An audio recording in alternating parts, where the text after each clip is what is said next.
Hello friends.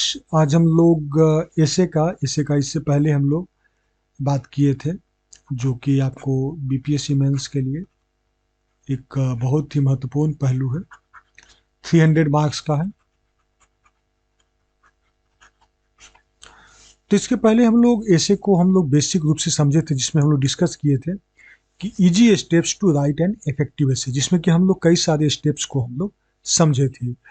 अब हम लोग इस लेसन में बात कर रहे हैं स्ट्रक्चर ऑफ एन एसे। किसी भी एसे को अगर आप स्टार्ट करते हैं लिखना, तो उसको हम लोग जैसे ही क्वेश्चन मेरे सामने आता है तो सबसे पहले हम लोग उसका स्ट्रक्चर माइंड में बैठाते हैं।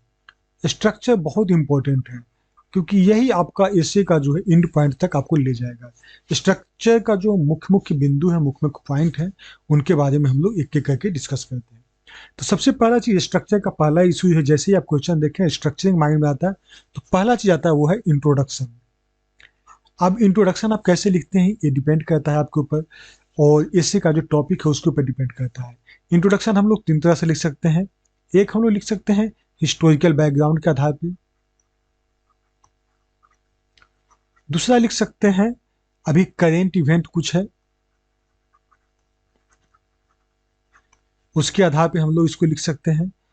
और तीसरा जो लिख सकते हैं कि उसका कोई भी कहीं से भी इसका आप स्टोरी लाइन लिखकर आप करें, इसका आप इंट्रोडक्शन, उसके बारे में आप इंफॉर्मेशन के साथ, इंफॉर्मेशन या फिर कहे तो डाटा के साथ में आप इंट्रोडक्शन स्टार्ट कर सकते हैं। तो मुख्य रूप से इसी तरह से स्टार्ट किया जाता है इंट्रोडक्शन। तो डिपेंड करता है कि टॉपिक है क्या। तो टॉपिक को हम लोग मुख्य रूप से तीन तरह से इंट्रोडक्शन को इंट्रोड्यूस करेंगे। दूसरा आता है background and past examples. Second step जो है आपको ध्यान में रखना है कि माइंड में जो स्ट्रक्चरिंग करेंगे तो उसका बैकग्राउंड, जो भी टॉपिक आप चुने हैं उसका बैकग्राउंड क्या है, उसके बारे में एक समरी माइंड में बनाइए कि हाँ इस तरह का उसका बैकग्राउंड है, पास्ट है। और उससे रिसेंट कुछ पास्ट एग्जाम्पल्स हैं, कुछ उससे संबंधित कुछ घटनाएं हैं, कुछ एग्जाम्पल से वो सब भी आप माइंड में कैलकुलेट करेंगे कि ये सब पॉइंट हम इसका जो बैकग्राउंड है वहां पे हम लोग इसको डालेंगे। तो इंट्रोडक्शन के बाद में आप बैकग्राउंड और पास्ट एग्जाम्पल्स, इसको आप माइंड में तैयार कर लीजिएगा। तीसरा है मेन कंसेप्ट या थीम कहें या थ्योरी। यहाँ पे कि मेन स्टोरी लाइन आपको आना है।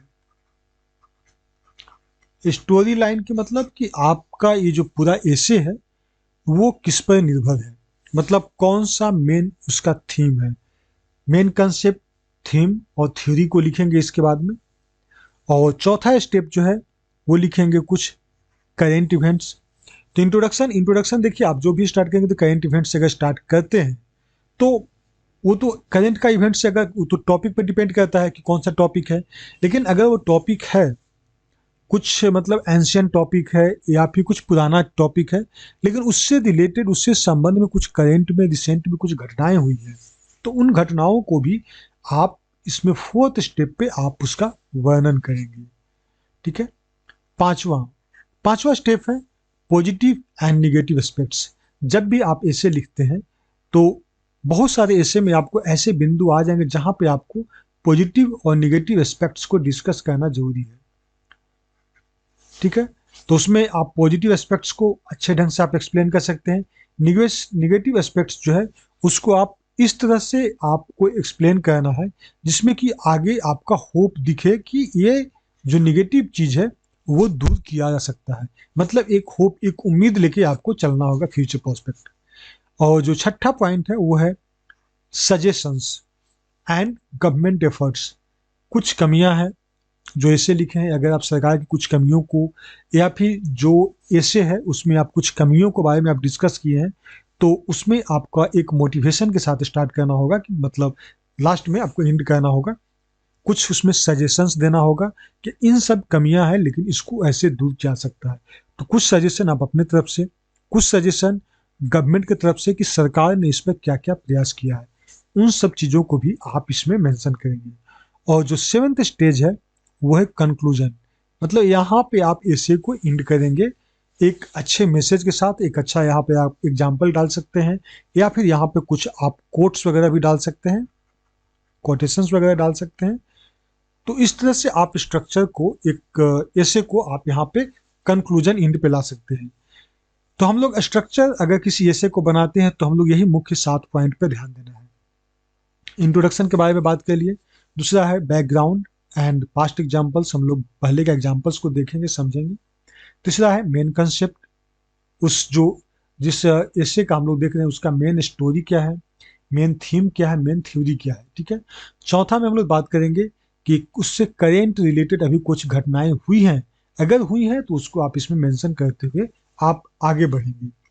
पांचवा स्टेप में है उसके पॉजिटिव एंड निगेटिव एस्पेक्ट्स को आप जरूर ऐड करेंगे, और आपको पॉजिटिव और निगेटिव एस्पेक्ट्स बहुत सोच समझ के ऐड करना है पॉइंट्स को। और नेक्स्ट है वो है सजेशंस एंड गवर्नमेंट इफेक्ट्स। अगर कुछ नेगेटिव एस्पेक्ट्स दिखाए हैं तो कुछ इस तरह से आपको सजेशन देना है कि आपके सजेशन मतलब पॉजिटिव वे में हो कि उसको अगर कमी है तो उसको दूर किया जा सकता है। उसी तरह से सरकार के द्वारा क्या क्या प्रयास किए जा रहे हैं उस प्रॉब्लम को दूर करने के लिए। और सेवेंथ है कंक्लूजन। कंक्लूजन एक जो है एक वे फॉरवर्ड, एक कहा जाए तो एक गुड होप के साथ हम लोग इस कंक्लूजन को एंड करेंगे। तो स्ट्रक्चर के अगर इन सारे बिंदु पर अगर आप अच्छा से ध्यान देते हैं और इन सब का एग्जैक्ट मीनिंग आप समझ लेते हैं तो बहुत अच्छा ढंग से आप ऐसे लिख सकते हैं, और ये ऐसे जो है आपके 300 मार्क्स में काफ़ी अच्छा परफॉर्मेंस दे सकता है। तो ये था हमारा structure of an essay. Next topic में हम लोग कभी बात करेंगे, वो बात करेंगे कि हम लोग जो एसे का बॉडी पार्ट्स वगैरह कैसे लिखेंगे। तो thank you, thanks for watching, keep sharing.